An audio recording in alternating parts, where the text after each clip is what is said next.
Bonjour à tous et bienvenue. Ravi de vous retrouver pour cette étape Hauts-de-France de la semaine européenne des CCI, une opération nationale de notre réseau pour transmettre les attentes des entreprises avec un horizon, c'est la préparation de la présidence française de l'Union européenne au premier semestre 2022, une étape que nous avons dédiée en Hauts-de-France à la relance verte et vous allez vite comprendre pourquoi. Ensemble, pendant une heure, nous allons parler Europe, mais une Europe concrète au service de vos projets avec un zoom sur les financements. Ils sont plus que jamais précieux.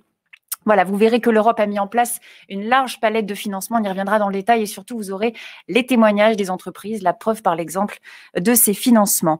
Pour en échanger à mes côtés, Philippe Vasseur, bonjour, président de la mission Rêve 3. Notre invité, notre grand témoin, Dominique Riquet, qui nous fait le plaisir d'être avec nous, député européen, David Bruxelles, notre directeur général CCI Hauts-de-France, et puis Cédric Oplat. Merci d'être avec nous. Cédric, vous êtes le repreneur de l'entreprise Peignage du Mortier. Vous allez témoigner dans quelques instants. On va démarrer ensemble, Philippe Vasseur, une petite introduction. Finalement, ce pacte vert européen, c'est une initiative ambitieuse de faire de l'Europe, pour rappel, le premier continent neutre sur le plan climatique d'ici 2050. Cela passe par le verdissement de l'économie. Alors, tous les États membres, toutes les régions devront contribuer à cette transition. Et alors, la bonne nouvelle, et c'est pour ça qu'on est fiers aussi ici de faire ce webinaire, c'est que dans les Hauts-de-France, on n'a pas attendu la signature de ce pacte pour avancer sur le sujet. On ne part pas d'une feuille blanche et la feuille de route, chez nous, elle s'appelle Rêve 3. Oui, nous avons été des précurseurs et nous avons été les précurseurs au-delà de toutes les préoccupations et de toutes les péripéties électorales, puisque quand nous avons démarré cette opération, le président du conseil régional était Daniel Percheron, socialiste, accompagné d'un écologiste, Jean-François Caron. Et puis ensuite, il y a eu ce qu'on appelle l'alternance et la grande région des Hauts-de-France, et la démarche a été poursuivie par Xavier Bertrand. L'originalité de cette démarche, qui vise effectivement à avoir une région neutre en carbone. Donc c'est un objectif aujourd'hui qui est largement partagé, mais que nous avions initié dès 2013. L'originalité, c'est d'avoir effectivement une ambition, un but, un objectif, et d'avoir réussi à le faire partager par les forces économiques et les forces politiques. On a démarré au départ avec le conseil régional et la chambre de commerce de région. Et nous avons toujours évidemment ces deux principaux partenaires, mais se sont adjoints les universités, les grandes écoles, les agriculteurs, la chambre d'agriculture, et puis les collectivités locales, communes, communautés de communes, communautés d'agglomération, etc. C'est-à-dire c'est vraiment le rassemblement de toutes les forces économiques et politiques au service de cet objectif que nous poursuivons depuis maintenant plusieurs années, avec, bien évidemment, et nous comptons bien que ce soit renouvelé, avec le concours de l'Europe.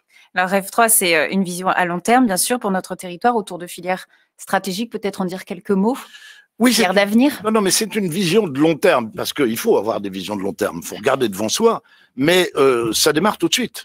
Ouais, pour moi, demain, c'est la minute qui suit, hein, en quelque sorte. Et donc, nous avons effectivement démarré sur un certain nombre de filières que nous développons. C'est le cas, par exemple, pour tout ce qui est rénovation du bâtiment. C'est un chantier qui est un chantier fantastique, générateur d'emplois, générateur d'activité. C'est le cas aussi pour ce qu'on appelle l'électromobilité. Il ne vous a pas échappé que dans cette région, nous accueillons ce qu'on appelle la Gigafactory de fabrication des batteries, mais il y a aussi bien d'autres choses.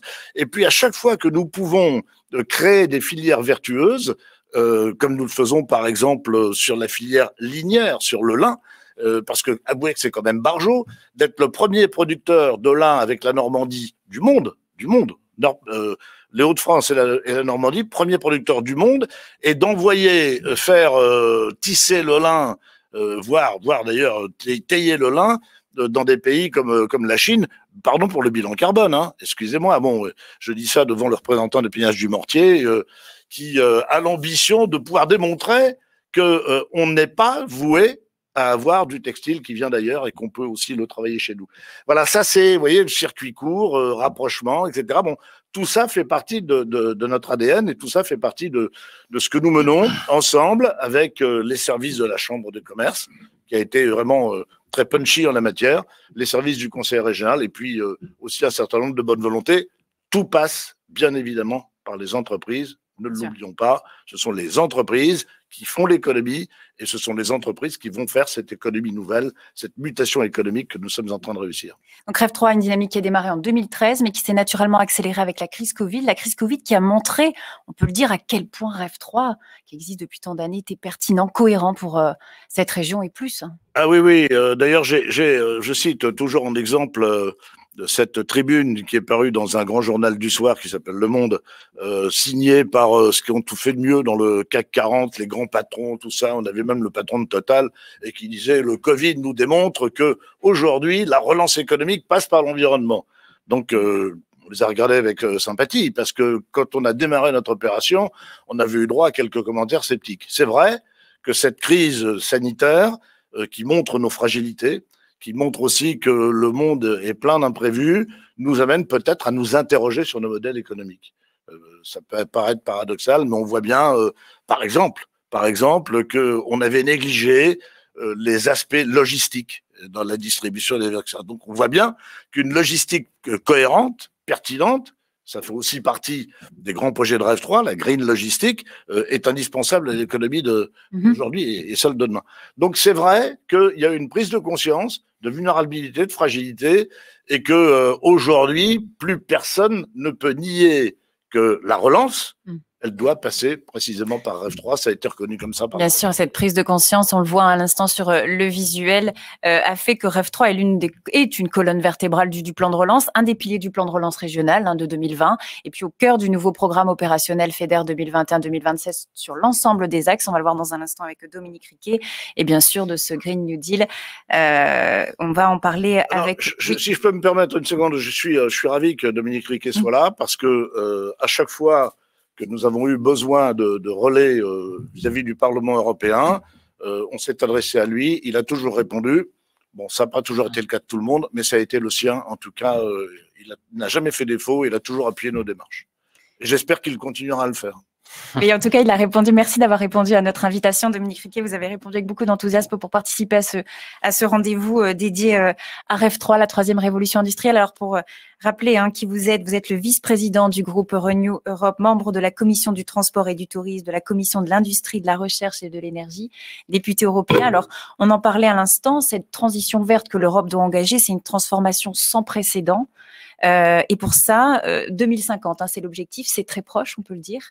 Et pour ça, il faut aller très vite avec des investissements qui sont massifs. Je vous laisse nous présenter ces deux grands volets. D'abord, à court et moyen terme, bien sûr, il y a le nouveau cadre pluriannuel. Et alors, en fait, l'Europe, elle est sur trois crises.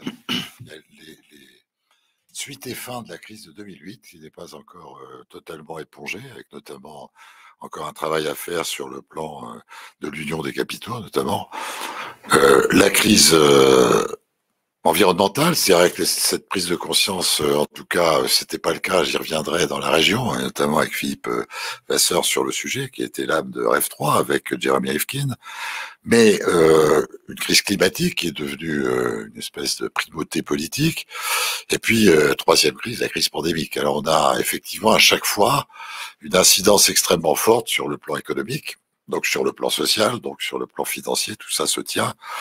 Et l'Europe essaye de répondre à ces questions, non seulement en apportant éventuellement des compléments ou de réflexion ou de financement, mais aussi peut-être en se réformant ou en se restructurant elle-même. Alors, en ce qui concerne la crise climatique, effectivement, avant même la crise pandémique, qui nous est quand même tombée assez brutalement dessus au début de 2020, dès 2018-2019, on était sur le sujet du climatique, plus tardivement que la région, je dois le reconnaître, qui avait commencé bien avant. Et moi, je me souviens bien qu'on avait regardé Rêve 3, en prenant ça, pas par le chiffre, mais par le sigle. Un rêve, ça paraissait un rêve un petit peu.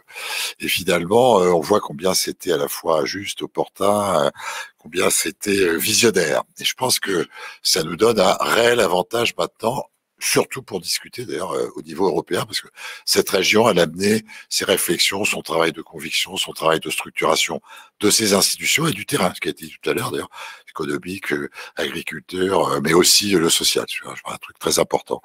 Alors l'Europe, elle met en place des moyens financiers très importants, puisqu'on consacre 750 milliards d'euros aux défis climatiques. Et moi, je dirais qu'on sait très bien que l'Europe part sur une réponse climatique, sur une réponse digitale, mais elle est étroitement liée, et sur une réponse sociale. Et à mon avis, les trois sont interpénétrés. On retrouve d'ailleurs les préoccupations que la région a exprimées et portées depuis maintenant plusieurs années. Faut quand même souligner que cette capacité à répondre financièrement passe par quelque chose qui est tout à fait inédit, qui est la communautarisation des dettes. Je rappelle simplement que la guerre de sécession aux États-Unis, c'était que le Nord voulait communautariser la dette, et pas le Sud, et que la constitution d'un État fédéral aux États-Unis est passée par là. Moi, je suis effectivement, vous savez, pro-européen, donc je me réjouis politiquement, puis je me réjouis sur le plan opérationnel. Enfin, je voudrais terminer en disant que, bien sûr, la région est beaucoup plus près que d'autres à se faire accompagner, entre guillemets, par l'Europe, parce qu'elle a mis en place ces structures de réflexion et ces structures opérationnelles, et qu'il y a beaucoup de dispositifs qui vont s'adresser, soit de manière générale, dans le cadre du dispositif général, et on y reviendra, je pense, ou soit spécifiquement sur certains dispositifs qui concernent plus particulièrement notre région, comme le fonds de transition juste, comme certains fonds FEDER, comme certains fonds de pêche, comme certains dispositifs sur la sortie, parce qu'on a le Brexit, qui est aussi un problème qui nous concerne beaucoup. Et là encore, on a essayé de mettre en place des outils spécifiques dans lesquels notre région va être spécifiquement concernée. Donc je termine en disant, il y a des moyens qui sont là, des moyens opérationnels et financiers. On a une région qui est en avance, qui est, je pense, en état de travailler, de recevoir et de faire fructifier cet effort général. Donc je suis assez optimiste quand même. Merci Dominique Riquet. Quelques infos pour resituer. Donc, le nouveau cadre pluriannuel 2021-2027, on est sur 1070 milliards. Et puis, vous avez cité bien sûr ce plan de relance historique, le Green New Deal, un élément budgétaire inédit. Pour rappel, 750 milliards d'euros à dépenser avant 2023. 37% de ce plan de relance sera attribué au projet de relance verte. Donc, on est vraiment dans la thématique du jour. Et 20% pour les projets numériques. C'est aussi REF 3, Région durable et connectée. 750 milliards donc à dépenser avant 2023 et 390 milliards de subventions. C'est énormément d'opportunités pour nos entreprises, pour notre région, parce qu'on est vraiment là sur un volet relance.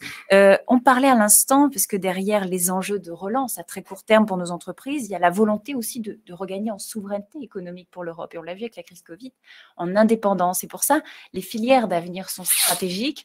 On a cité quelques filières. Il y a l'hydrogène aussi. Pour vous, c'est très important. C'est votre thème de prédilection, la mobilité.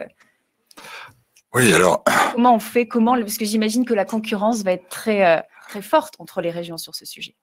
Voilà, alors, je pense que le terme de la souveraineté est extrêmement important parce qu'il émerge de manière beaucoup plus présente au niveau européen maintenant. Je pense que Philippe était aussi très sensible au thème de la souveraineté à un moment donné, et on le reste. Et moi, je me réjouis de cette émergence.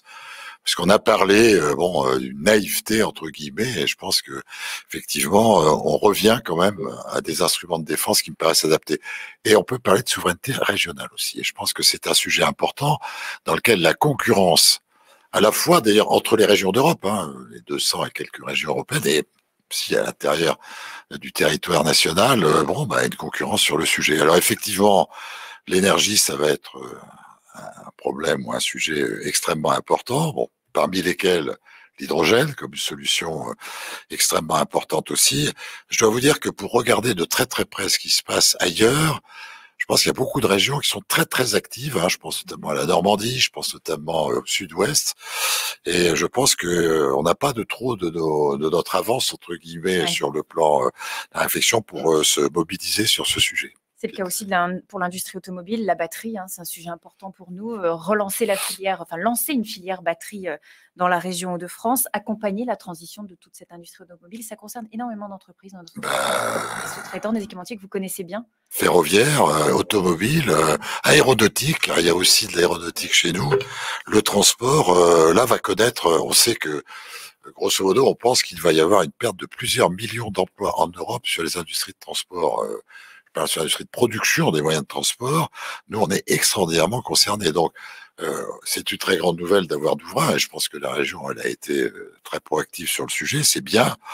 Je pense que c'est bien qu'on avance fortement sur l'hydrogène. Et je pense que là, c'est le moment était particulièrement critique. Et il y a aussi une conversion de nos propres industries sur l'automobile, sur le ferroviaire et sur l'aéronautique, mais surtout sur l'automobile, parce que voilà, il y a une transition qui va demander de l'investissement dans l'outil de production, de l'investissement sur les personnels. Et le sujet, là, c'est maintenant qu'il se pose. Il ne va pas se poser dans 4 ou 5 ans, il sera trop tard. Il faut que l'Europe accompagne, parce que ce sont des transitions qui peuvent être, voilà, qui sont fortes, forcément, de petites révolutions, des révolutions même dans certains secteurs industriels. Donc, il faut accompagner. On voit beaucoup d'entreprises peuvent se poser des questions, en tout cas. Il faut leur dire que l'Europe est à leur côté. L'Europe est à leur côté, mais c'est toujours la même chose, à la condition, je pense qu'on est bien placé pour les raisons qu'on a évoquées tout à l'heure, mais à la condition que les acteurs soient proactifs. C'est-à-dire l'Europe, elle accompagne. L'Europe, elle ne suscite pas. Non.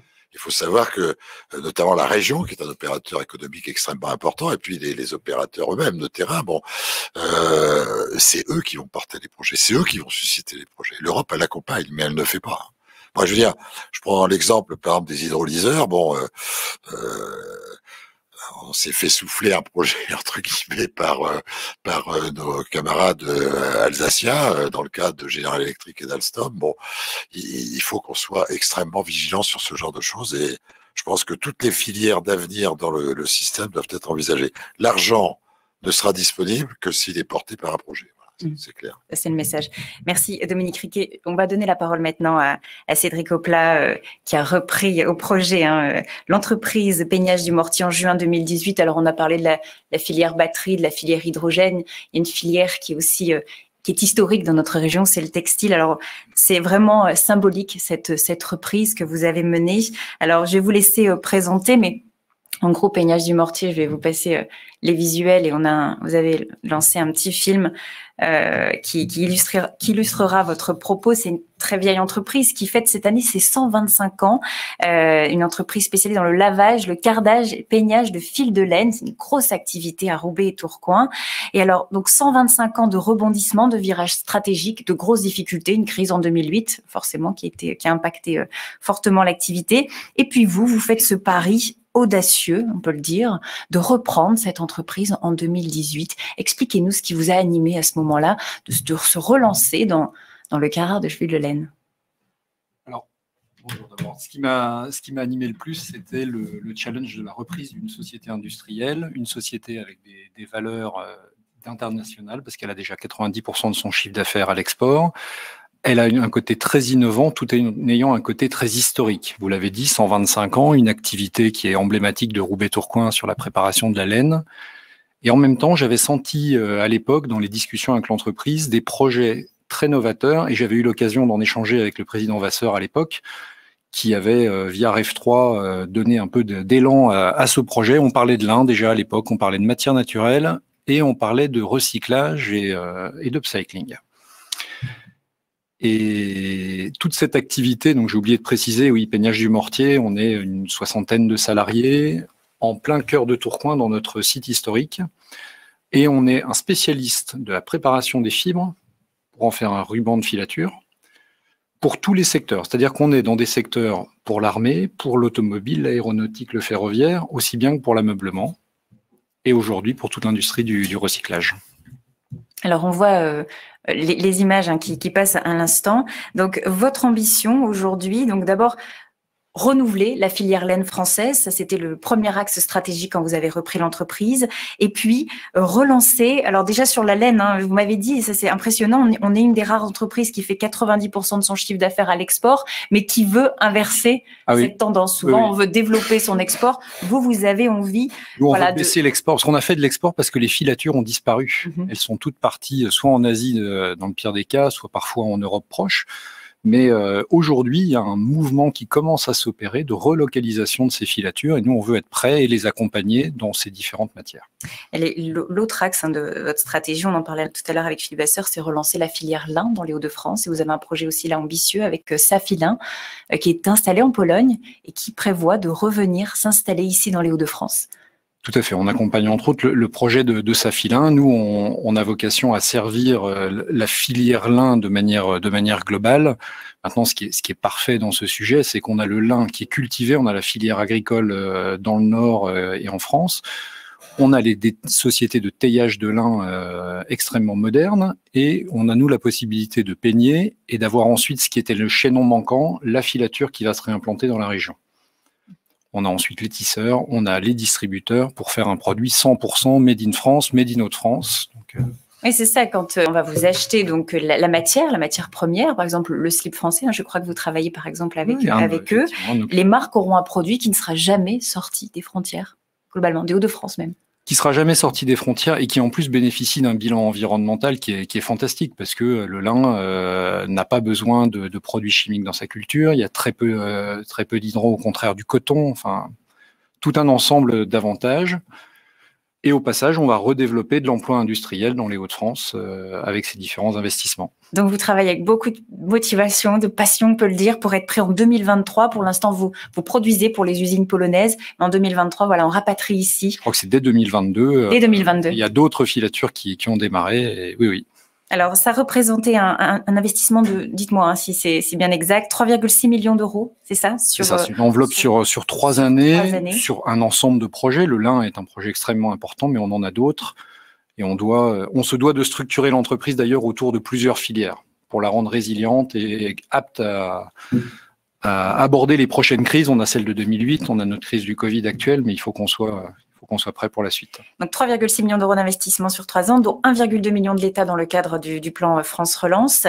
Ça a permis une création de 38 emplois et vous pérennisez les 60 emplois existants. Ça, c'est important de le rappeler. Vous n'avez pas donc été financé pour le moment par des fonds européens, directement en tout cas. Philippe Vasseur, on peut dire qu'il coche les cases aujourd'hui il sera amené à candidater certainement sur les fonds pour se développer davantage. Il coche toutes les cases. Alors, nous, on a mis en place un outil de financement qui s'appelle REF3 Financement, dans lequel on a 3 compartiments, un compartiment equity, un compartiment capital, un compartiment dette, des prêts, et un compartiment subvention, pour lequel on fait largement appel, Dominique, à l'Europe, bien évidemment. Et donc, c'est certain que Cédric... il coche toutes les cases, il est vraiment exemplaire de la volonté de faire une filière vertueuse. Voilà, donc c'est un vrai rêve à lui tout seul. Dominique Riquet, peut-être un retour sur ce témoignage que... Oui, bon d'abord, moi c'est extraordinaire parce que promenant dans la grande région, j'ai été en Normandie, visiter la coopérative, une coopérative très importante qui fournissait uniquement la matière première aux Chinois. Et ça partait comme tel. Et à partir de là, d'ailleurs même maintenant, ce qui était la production du fil, etc., elle n'est plus en Chine, ça a encore été sous-traité au Vietnam, en Éthiopie, etc. Et tout était sorti. Et moi, je trouve ça formidable parce que effectivement, c'est à la fois tout ce qu'on veut, sur le plan économique, sur le plan environnemental, sur le plan culturel aussi. Je pense que c'est un truc très important. Voilà. C'est un très beau projet. Ce que je voulais dire, c'est que dans le plan de relance, le million 2 qui est financé ici sera financé par l'Europe aussi, puisque le plan de relance, il est financé à 40%. Oui, 40% par l'Europe. Donc finalement, c'est un problème de timing. Je rappelle que les 100 milliards de la France dans son plan de relance sont à 40 milliards des fonds européens. En tout cas, c'est un très beau projet. On reviendra sur REF3 Financement à la fin pour rappeler le dispositif existant et montrer que ces fonds européens sont des leviers à d'autres financements possibles. Et REF3, on le présentera à la fin de ce webinaire. Je vais laisser la parole à David. Je vais te laisser la parole, David, pour peut-être rebondir sur ce qui s'est dit. On a parlé de ce plan historique de 750 milliards. Alors, il y a 2 sujets, tu vas y revenir. Il y a les appels d'offres nationaux et puis les appels d'offres à l'échelle européenne. Est-ce que tu peux nous dire comment nous, CCI Hauts-de-France, on peut accompagner les entreprises très concrètement? Donc, on le voit, il y a beaucoup d'argent sur la table. Il y a des plans de relance européens, des plans de relance nationaux, des plans de relance régionaux. C'est un peu un dédale parfois pour le chef d'entreprise qui est à la tête de son entreprise. Donc nous, notre rôle, c'est effectivement de donner de la lisibilité dans tout ça et de faire en sorte qu'il puisse avoir accès à ces outils et ces dispositifs de financement. Alors effectivement, on a mis en place une plateforme récemment qui s'appelle CCI Business, une plateforme web dont l'adresse est hautefrance.ccibusiness.fr, dans laquelle on va proposer plusieurs solutions. La première, c'est que les entreprises peuvent venir s'inscrire et se référencer en proposant leur savoir-faire. Ça peut être des TPE, des PME, des ETI, voire des plus grandes entreprises. Donc, on a déjà plus de 2000 entreprises qui sont venues s'inscrire dessus. Et puis, on va également mettre en place, on a commencé à le faire, des espaces thématiques. Il y a notamment un espace REV3, donc qui va reprendre l'ensemble des problématiques et des appels d'offres liés à la relance verte européenne, nationale et régionale. Et donc, sur ces appels d'offres, on va faire en sorte de permettre aux entreprises de chasser en meute et de s'associer, de proposer des consortiums. Effectivement, quand on répond à un appel d'offres européen, il va y en avoir dans les prochains mois sur toutes ces thématiques. Il y a des préoccupations qui sont complexes, il y a des dossiers pas simples forcément à remplir. Une TPE toute seule a plutôt du mal à y aller. Donc, nous, notre rôle, c'est vraiment d'organiser ces associations. D'aider et de permettre à ces entreprises d'être formées à la réponse à ces appels d'offres. Donc, tout ça est en train de se mettre en place. Évidemment, on est en veille très active avec une cellule qui est pilotée par le Conseil régional et auquel on contribue également, qui est à Bruxelles, qui donc suit et veille sur l'ensemble de ces appels d'offres qui sont lancés et qui vont être lancés, qu'ils soient encore une fois européens, nationaux, régionaux.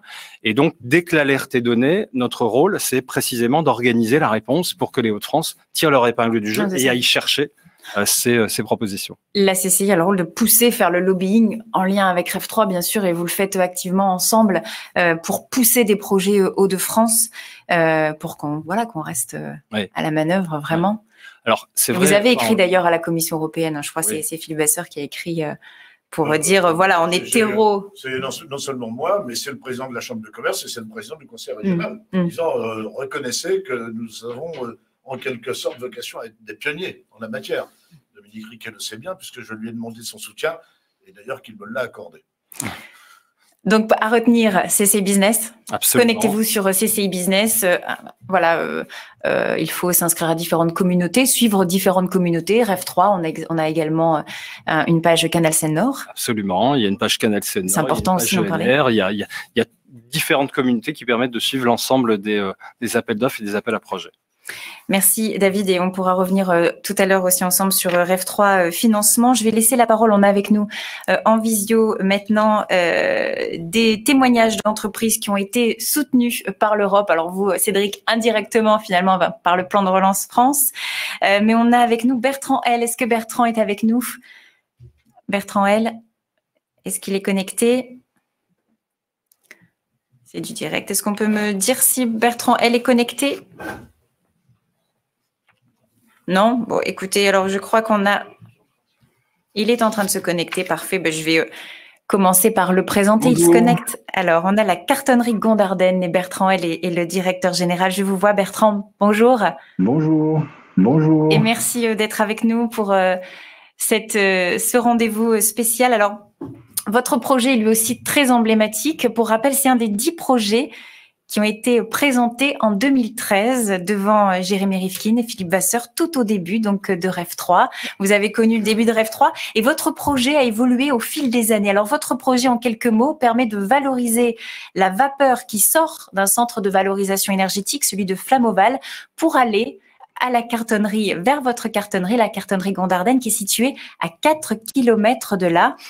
Et ça circule d'ailleurs en pare-bord à canal. Donc voilà, donc on a vraiment une économie circulaire. Expliquez-nous ce projet donc, que vous avez eu en tête il y a quelques années et qui voit le jour aujourd'hui.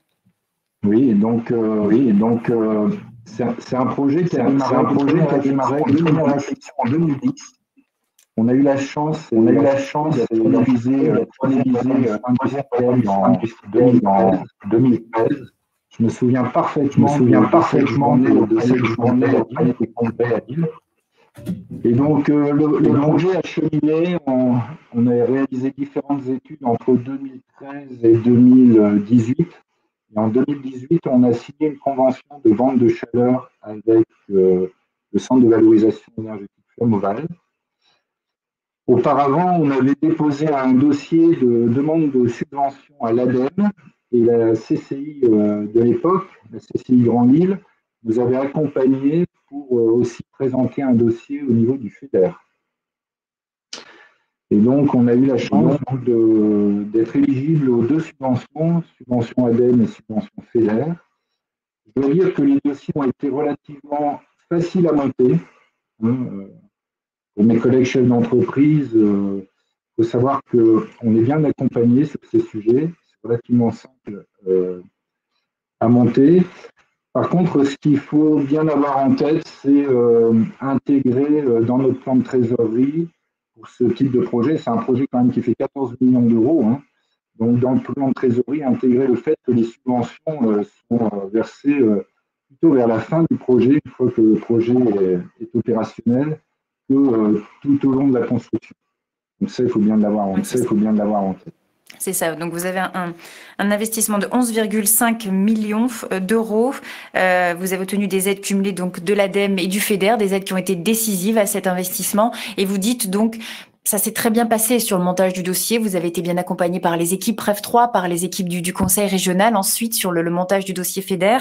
Mais attention, voilà, il faut bien prévoir son plan de trésorerie parce qu'il peut y avoir des décalages de plusieurs mois et c'est des améliorations d'ailleurs qui sont remontées dans l'étude qui a été menée par CCI France que je vous ai transmis, Dominique Riquet, ainsi qu'à vos services, une enquête qui montre voilà, qu'il y a des améliorations peut-être d'organisation, de fonctionnement sur ce soutien européen.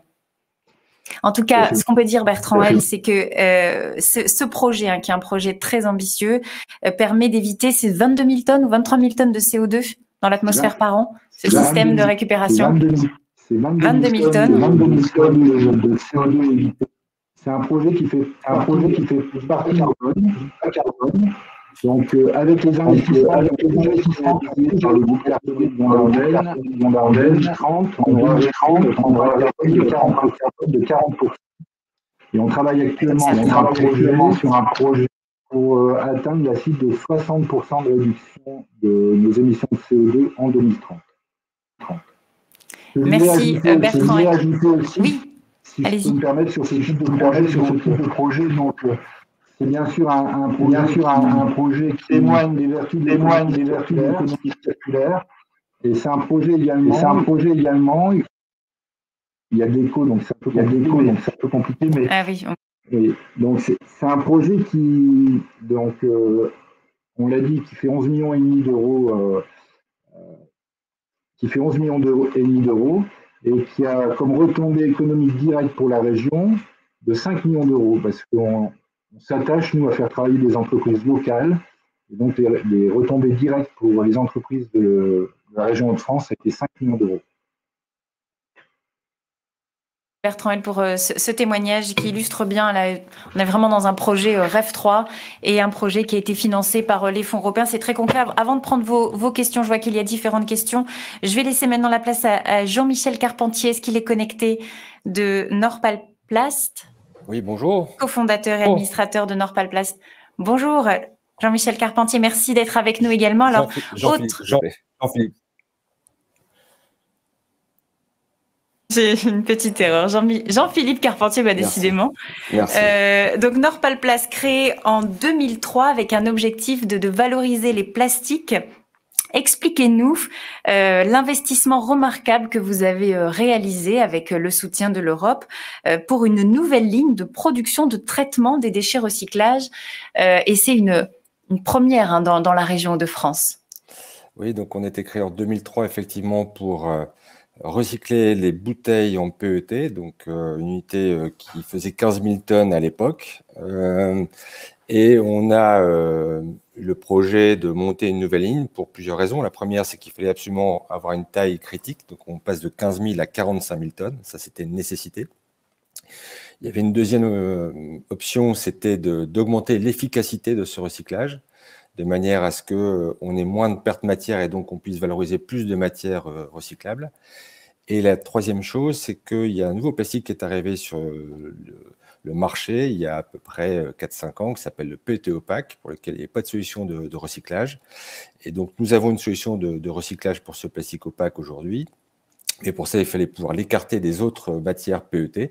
Et donc, il fallait prendre des technologies nouvelles pour pouvoir écarter le PET opaque spécifiquement des autres PET. Et donc, ce projet est un investissement de 10 millions d'euros. Donc, nous sommes allés voir la région, donc les services auprès d'Éric Niaz. Je tiens à saluer l'accompagnement, le conseil, l'aide, la structuration pour la structuration de ce projet. Et on a une deuxième aide très importante. Je ne sais pas s'il a été cité depuis le début de votre intervention, mais on a la chance d'avoir dans la région un pôle de compétitivité qui s'appelle Team 2, qui est dédié au recyclage.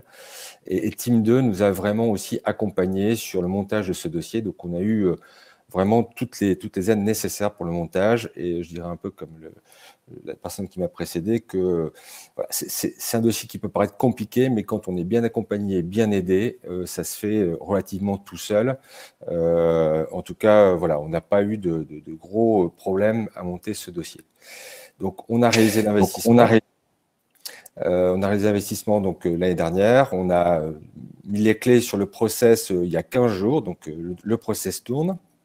Et un peu comme mon prédécesseur, il faut bien prévoir en trésorerie parce qu'effectivement, à ce jour, on n'a pas encore touché un seul euro de notre subvention. On va l'avoir, mais ça veut dire que les 10 millions d'investissements ont été faits sur nos fonds propres et on attend, la subvention tombe. Donc, on a vraiment là, par contre, un gros décalage entre l'accompagnement dont on bénéficie sur le montage du dossier et le traitement du dossier ensuite, qui est très long, avec un processus où on ne sait pas toujours où il en est, si notre dossier est à jour, si les factures sont bonnes, si voilà. Donc, on n'a pas une vraie visualisation, une situation de où on en est. Et à ce jour, on va toucher la subvention, mais je suis incapable de vous dire si on va la toucher dans 15 jours, dans 1 mois, dans 2 mois, dans 3 mois. On ne sait pas. Et cette incertitude est assez pesante. Et vous avez démarré cette nouvelle ligne il y a 15 jours, donc avec l'objectif de passer de 15 000 à 45 000 tonnes de bouteilles d'eau recyclées. Et vous êtes la seule usine en France sur ce type la seule usine sur les Hauts-de-France sur ce type de valorisation. Vous êtes capable de traiter toutes les collectivités de la région de France. Donc, c'est vraiment un projet très emblématique pour la région. Et on a bien entendu, donc, voilà, 10 millions d'euros d'investissement, 2,5 millions de FEDER, c'est assez significatif, Dominique Riquet. Et bon, l'argent qui n'est pas encore arrivé pour Robert. Et alors, oui, moi, je suis content qu'on souligne ce problème, qui est un problème très, très grave, parce que c'est à tous les niveaux, dans les crédits européens, il y a un problème, et ça peut être mortel pour des associations, c'est mortel dans le FSE, c'est mortel dans le FEDER. Et c'est vrai que si les entreprises n'ont pas la capacité d'absorber, il y a l'incertitude, il y a l'inconfort, il y a les problèmes de trésorerie et des fois, de temps en temps, des problèmes de dossier.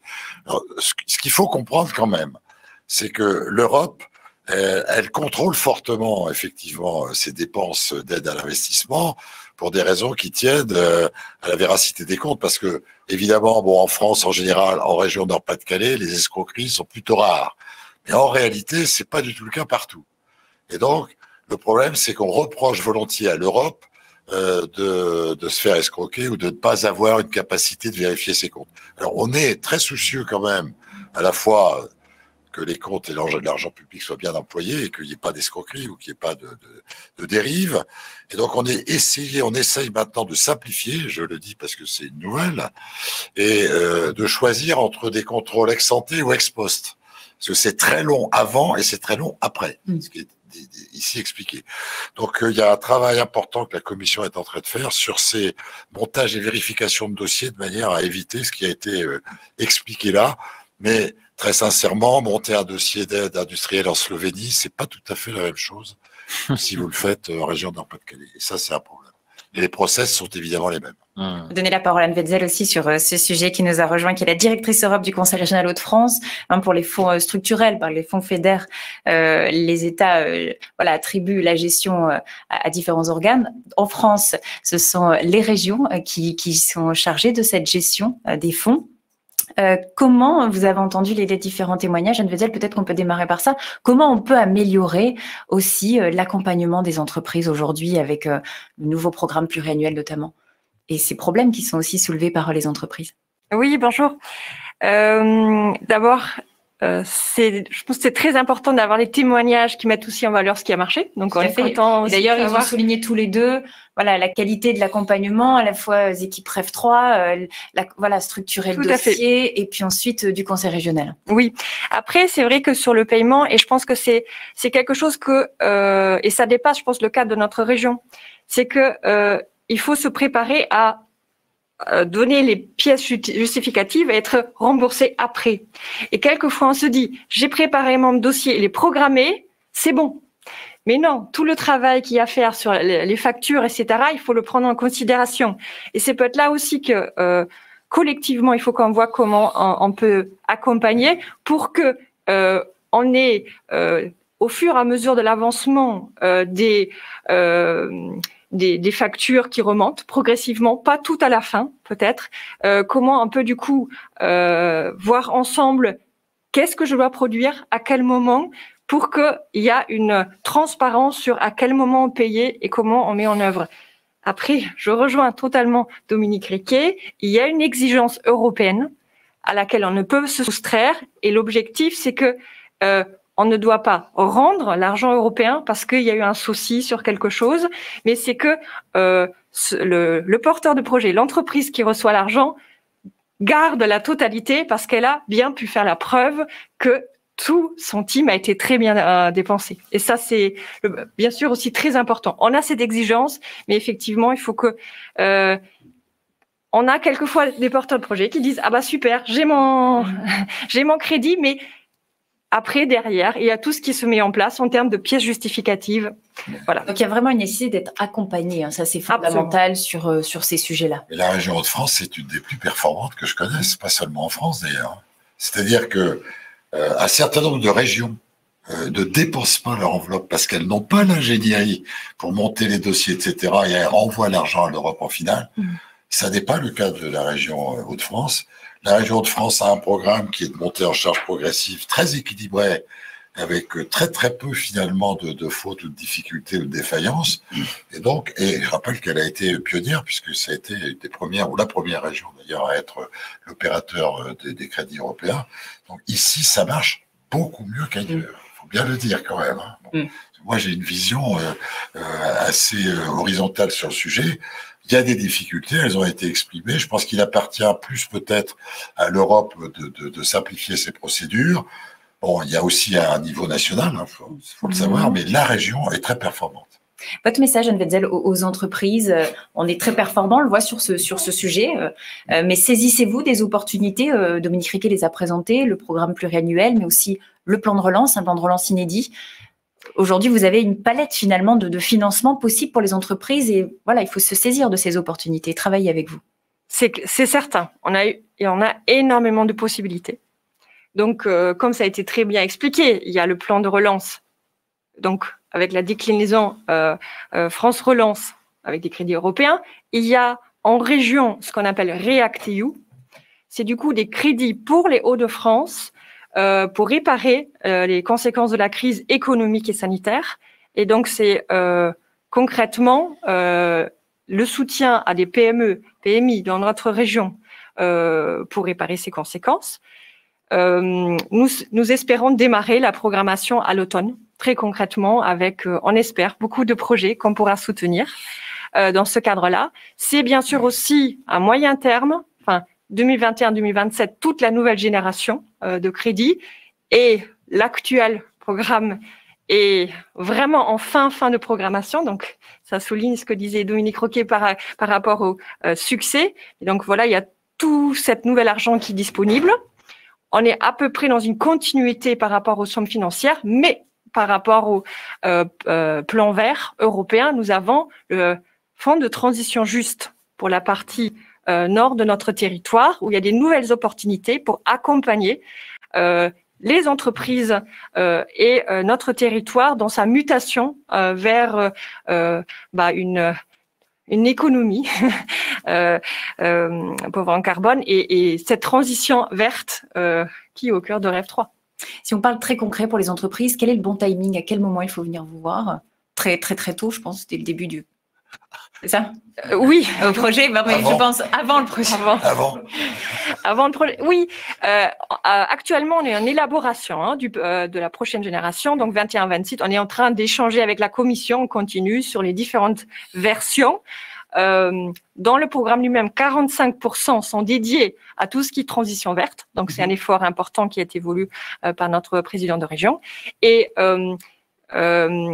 nous espérons, parce que les règlements ne vont pas paraître avant cet été, règlement européen, avoir une adoption l'automne, en tout cas cette année, ça c'est sûr, mais ça permet aussi déjà de se préparer, prendre des contacts, proposer des idées et informer aussitôt sur son projet et son idée d'entreprise. En tout cas, dans cette nouvelle génération de crédits qui vont être alloués, on voit bien que partout dans les critères, c'est cette relance verte, verdissement de l'économie qui transpire dans tous les axes. Donc, c'est important d'en parler, de dire à nos entreprises, voilà, ce sont des projets de transition parfois majeurs, difficiles pour les entreprises à monter. Il faut y aller. On a les enveloppes et le financement, c'est le nerf de la guerre. Et du coup, voilà, mais on a les opportunités à vous donner. Merci beaucoup, Anne Wetzel. Si vous souhaitez réagir, n'hésitez pas. On va prendre les questions dans un instant. Juste avant, on a encore un témoignage d'une entreprise financée par l'Europe qui est Aperam Iceberg. On voulait vous les présenter, Dominique Riquet. C'est Gérard Grimbert qui est avec nous, le directeur d'Aperam Iceberg. Est-ce que vous m'entendez, Gérard Grimbert ? Bah oui, vous les connaissez, bah oui, c'est votre quotidien. Alors, Aperam, c'est bon, ça, je vais vous les présenter, du coup, un groupe qui travaille dans la métallurgie sur le décapage des inox, un procédé, du coup, qui est très impactant pour l'environnement. Et vous avez un projet majeur d'investissement de décapage des inox sans acide. Je vais vous laisser expliquer ce projet, Gérard Grimbert. J'espère que vous m'entendez bien. Je vous entends très bien. Je suis accompagné de Marcos Lopez, à qui je donnerai Vous m'entendez bien ? Très bien, oui, Marc Lopez, qui est votre… Voilà, qui est à mes côtés et qui va pouvoir vous donner davantage d'indications sur le projet auquel vous faites référence. Ce que je souhaiterais dire en introduction, le président Vasseur nous connaît bien, puisqu'il est déjà venu chez nous, et nous l'avons accueilli il y a maintenant 2 ans. Aperam, comme vous le rappelez à juste titre, est une entreprise qui appartient au groupe, à la famille Mittal, qui comprend plusieurs sites en Europe, mais également une très grosse base industrielle en Amérique du Sud, principalement au Brésil. Pour ce qui concerne la plateforme d'Iceberg, nous sommes une plateforme industrielle de 1200 emplois, d'une centaine d'hectares, et qui a beaucoup de projets à la fois de modernisation sur la base des technologies 4.0, 3.0, mais également, comme l'indiquait le président Vasseur, qui s'inscrivent dans le verdissement de l'économie. Et nous travaillons actuellement beaucoup de projets qui tournent autour de l'hydrogène vert, qui tournent autour, pour faire référence à la papeterie de Gongarden, à la récupération de chaleur, et qui développe d'autres projets sur lesquels nous sommes en train de discuter avec la Cabalère et avec les Hauts-de-France, et avec l'aide de NFI et de la BPI. Voilà. La plateforme comprend 4 acteurs sous bannière Aperam. Nous sommes une pépinière d'entreprise. On peut se comparer à une pépinière d'entreprise. 4 acteurs Aperam. Nous avons la ligne de fabrication d'acier inoxydable la plus moderne du monde, à la fois des leaders européens, mais également des leaders asiatiques. Personne ne dispose d'une ligne comme la nôtre qui s'appelle la ligne continue intégrée inox, qui est capable de livrer un client entre la commande et l'arrivée du produit chez le client en moins de 7 jours. Nous sommes les seuls en Europe à avoir un tel service au niveau des clients. C'est principalement dû à l'organisation de notre ligne où toutes les phases de process sont intégrées, et il n'y a donc pas de manipulation ni de stock intermédiaire. Ça, c'est le premier asset de cette plateforme et c'est le centre nerveux de cette plateforme. C'est une ligne de 350 000 tonnes. Ensuite, nous avons tous les assets recherche, innovation, produit, process qui travaillent pour tout Aperam et qui est basé sur notre plateforme industrielle. C'est l'équivalent de 70 personnes, essentiellement cadres, thésards et techniciens, donc qui font de l'innovation produit, process. Et Marcos, qui prendra la parole juste après, vous dira tout le travail qu'il a fait avec cette équipe sur son projet. Le troisième acteur, c'est Aperam dispose d'un network de distribution sur tous les pays européens. le centre de distribution France est à Iceberg. C'est une entité d'une centaine de personnes qui est sous bannière Aperam et qui commercialise le produit inox sur le territoire français. Et ensuite, nous avons une industrie qui s'inscrit dans le développement durable, puisque quand on fabrique de l'acier en amont, c'est-à-dire en Belgique, on génère un coproduit. Ce coproduit, on a soit le choix de le mettre en décharge de classe 1, sachant qu'on paye cher la décharge en classe 1, mais on mettrait également des matières premières en décharge. Donc, on a une activité qui s'appelle Recyco, recyclage de coproduits, qui, sur la base de fusion, dégage le bon grain de livret, c'est-à-dire récupère les matières premières dans les poussières qui ont été générées au moment de la transformation de l'acier inoxydable. Et ces matières premières récupérées sont réinjectées dans notre chaîne matières premières ensuite pour alimenter les aciéries de Genk et de Châtelet. Voilà, c'est un dispositif de 600 personnes. C'est 4 industries sous bannière Aperam. À côté de ça, on a 3 autres industries qui ne sont pas sous bannière Aperam. On a ThyssenKrupp Electrical Steel qui fabrique de l'acier magnétique pour fabriquer les transformateurs électriques. On a une industrie Metallica qui, à l'image de Recyco, récupère les métals précieux dans les cartes électroniques. Et on a une petite industrie à capitaux français qui fait de la fabrication de gazon synthétique pour terrain de sport. Voilà en ce qui concerne Aperam. La stratégie globale que vous menez depuis plusieurs années. Peut-être qu'on peut laisser la parole, il ne reste que quelques minutes, Gérard Grimbert, donc à Marco Lopez, pour rappeler finalement ce projet de décapage sans acide qui est évalué à 27 millions d'euros, un peu plus de 8 millions d'euros de recherche et développement. Et c'est sur ce volet recherche et développement que l'Europe vous soutient activement à hauteur de 3 millions d'euros pour le financement de cette phase R&D. Alors, en plus, il faut rappeler quand même, Philippe Vasseur l'a visité, ce site d'Iceberg, c'est un site Seveso seuil haut. Et avec ce projet particulièrement innovant de décapage sans acide, vous pourriez passer, pourriez sortir de ce classement Seveso seuil haut. Voilà, en effet. En fait, ce projet, il a commencé dans notre centre de recherche il y a à peu près maintenant 5 ans. Il y a une phase de développement en phase laboratoire et Aperam a décidé en 2017-2018 d'industrialiser ces procédés, c'est-à-dire de faire une ligne pilote à l'échelle 1 pour traiter des vraies bobines. Donc, on a pris cette décision. Nous avons été très bien coopérés par M. Niazi et M. Odreni de la région pour constituer le dossier. Le dossier, on l'a constitué et on l'a soumis en 2018. Donc, après l'approbation, on a lancé les projets. Ces projets il a été divisé en plusieurs étapes. On a eu d'abord la phase des bureaux d'études et d'implémentation de cette ligne. Ça a duré toute l'année 2019. Et début 2020, nous avons commencé le développement industriel. Donc, nous sommes encore en phase de développement de ces procédés. On a des résultats très prometteurs. Ces programmes, il est prévu pour durer jusqu'à 2022.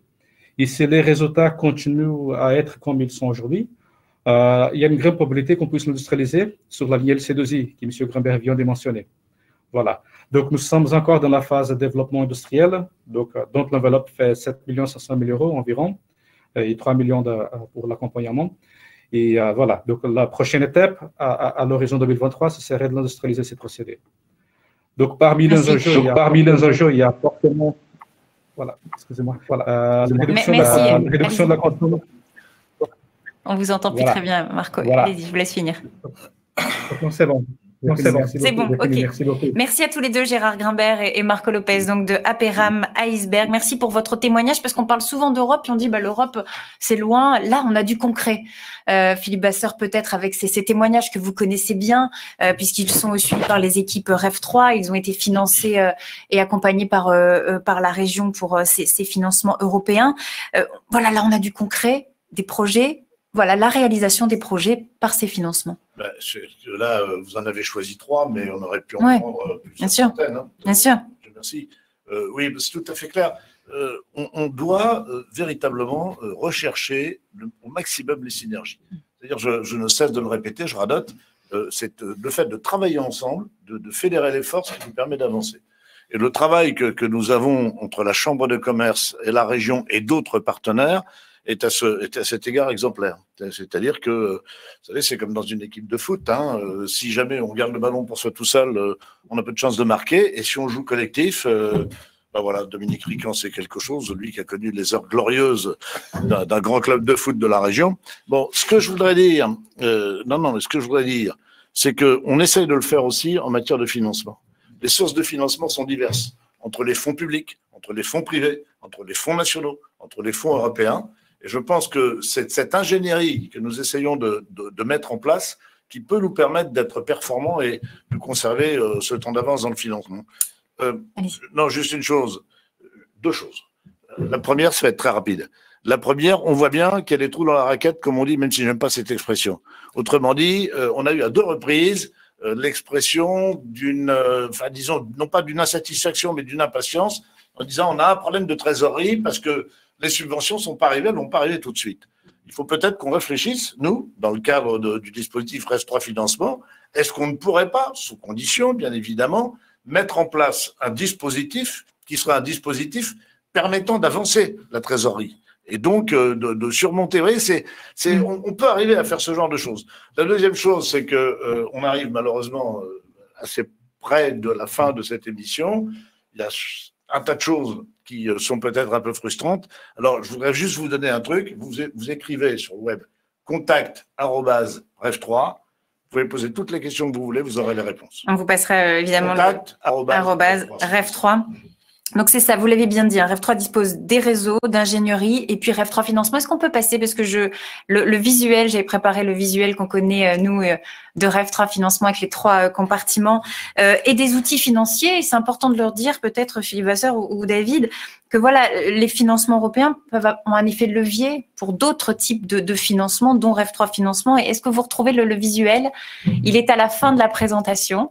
Est-ce qu'on peut me le... REF3 financement tente, 650 millions d'euros. D'agglomérer la totalité des intervenants, des partenaires, que ce soit les publics, des privés, la BPI. Il est là. Voilà. Bien entendu, le premier chef, évidemment. Et puis, voilà. Donc avec un volet. David? Oui, et puis c'est important de souligner qu'un projet, ça se finance pas uniquement par de la subvention, uniquement par du fonds propre. Souvent, c'est un conglomérat de financement. Et donc, tout l'intérêt de l'outil qu'on a mis en place, qui est unique en France, dans sa constitution, c'est justement de porter un regard unique et conjoint avec l'ensemble des activités de financement et d'accélérer justement, d'éviter cette logique de guichet qui fait perdre du temps aux chefs d'entreprise. Et donc, ce comité opérationnel que vous voyez se réunit une fois tous les mois. On passe en revue les projets qui sont dans le pipe et les différentes briques se portent sur ces sujets-là pour accélérer ces solutions de financement. Il y a vraiment un accompagnement d'ingénierie, c'est du sur-mesure après que vous faites ensemble sur REF3 financement, 650 millions d'euros disponibles. Ils ont monté ça, Dominique Riquet, en un temps record, on peut le dire. J'imagine que vous avez suivi toute notre actualité. Aussi, ce que je voulais souligner, je remercie les témoins, et ça, vous connaissez très bien les différents témoins, Philippe Vasseur, mais tous, à chaque fois, on voit ils posent une brique REF3, puis ils en ajoutent une autre. Ça démarre par la valorisation de vapeur, et puis on attaque l'eau. Et voilà. Et après, on a une stratégie globale, là, comme chez Aperam. On va prendre quelques questions. Je vois qu'il y a des questions qui ont été envoyées sur le chat. J'en ai également une ici. Je suis une entreprise, j'ai un projet de nouvelle chaîne de fabrication. À qui je m'adresse pour monter ma demande de subvention fonds européens? À la région, Hauts-de-France. Alors, on a une question qui est liée. Avant de demander des subventions, quelle structure pour m'aider à travailler cette idée et la faire maturer dans la trajectoire REF3? Vous y avez répondu, c'est contact@ref3. À partir de quel montant peut-on tenter de solliciter une subvention européenne? Est-ce qu'une assiette est-elle, si on a une assiette trop petite? Concernés, il y a des mécanismes qui ont des planchers, entre guillemets, en dessous desquels vous ne pouvez pas descendre. Mais il y a des mécanismes qui n'ont pas de plancher virtuel, notamment d'ailleurs dans les crédits régionaux, les crédits fédéraux. Vous pouvez descendre à des sommes qui sont extrêmement basses. Est-ce qu'on peut passer je ne vois plus les questions. Est-ce qu'on peut remettre les questions du chat, s'il vous plaît? Vous me les avez, je vais les prendre ici. Alors, j'avais... qu'est-ce qu'on a? Comment notre région est-elle organisée pour que les entreprises puissent participer au mieux au financement européen? Le lobbying est-il suffisant? David a répondu tout à l'heure. Enfin, en tout cas, on fait le maximum. et notre région est bien... On fait le maximum et d'ailleurs, Anne Wetzel le sait bien, nous travaillons actuellement avec la représentation permanente de la France auprès de la Commission, qui est pour nous un très très bon partenaire. Voilà, c'est des exemples qu'on peut donner. Le lobbying, on se charge de le faire. Et puis Dominique Riquet nous relaie autant que nécessaire, notamment sur la demande de reconnaître notre région comme pionnière. Dominique a été un des acteurs qui a appuyé. J'aurais aimé qu'il en fût ainsi de tout le monde, mais c'est déjà pas mal d'avoir le meilleur. Que peut faire concrètement l'Europe pour accompagner la relocalisation des filières? Il est question de promouvoir des écosystèmes locaux au niveau européen. Comment peut-on s'y intégrer régionalement? Quel sera le mode d'emploi? Une question très complète. C'est déjà bien d'avoir des gens comme Philippe voilà. Et Jeremy Rifkin. Je pense qu'on a la réponse. En avance, ce que je veux dire, c'est à tous les niveaux, c'est-à-dire aussi bien au terme de recherche, d'innovation, de développement, que de recréation, de reconditionnement industriel. Il faut avoir des projets, il faut avoir des idées, il faut avoir des leaders. Il y en a. La région ne manque de rien.